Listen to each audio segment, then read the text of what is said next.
In this video, I'd like to talk to you about what a conceptual framework is and how it's developed. So when we talk about a conceptual framework for the purposes of accounting theory, we're talking about the conceptual framework for financial reporting.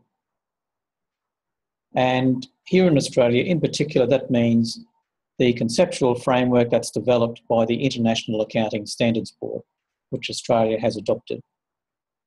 There is another major conceptual framework out there, which is the one developed in the United States, but that one is in use only in the United States.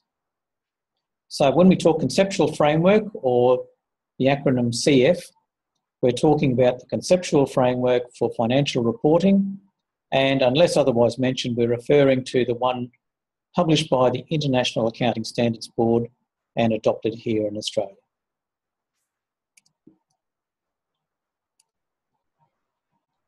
So, definition of what it is that we're looking at as a conceptual framework.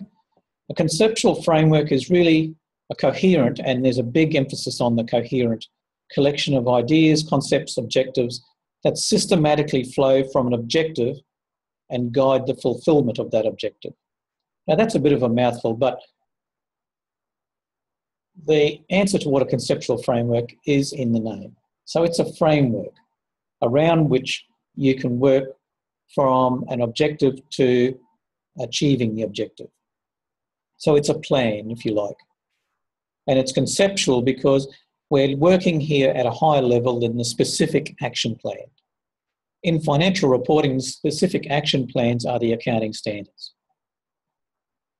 Now, what is the objective that it flows from? We call it the objective of financial reporting, and we're going to meet that in a couple of slides' time.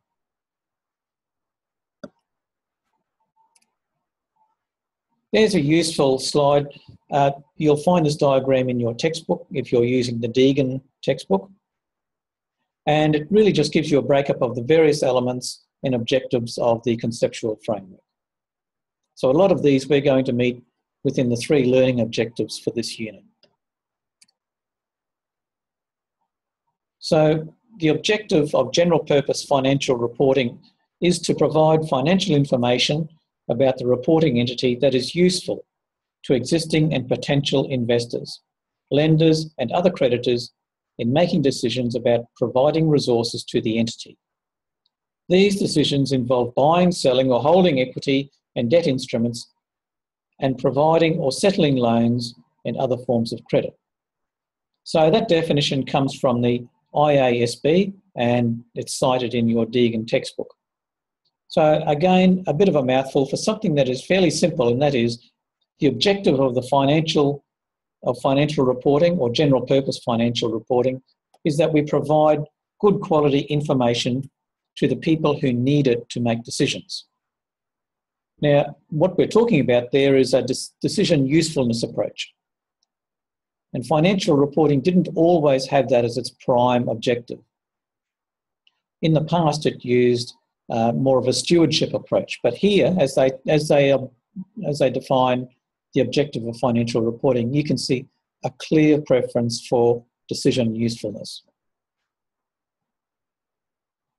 So how did we come by having a conceptual framework? Well, it's a fairly recent thing. And I guess accountants around the world realised that we needed something to make their accounting standards more coherent and consistent. So early studies occurred mostly in the United States, particularly in the 60s and 70s. The United Kingdom got on board in the mid-1970s when they started publishing reports about the need for a conceptual framework. And Australia began mostly in 1990, although we had been following and using the work coming out of the United Kingdom up until that point. So currently, today, Australia has adopted the conceptual framework of the International Accounting Standards Board. Now that board, from 2005 to 2010, had been working very closely with the FASB in the United States, about a joint undertaking for a single conceptual framework. However, this was suspended in 2010, and the differences between the conceptual frameworks between the IASB and the FSAB remain significant. So that's a very quick overview of what the conceptual framework is and where it came from. Coming up next, we'll have a tour of the common and important elements of the conceptual framework for financial reporting, and I'll see you then.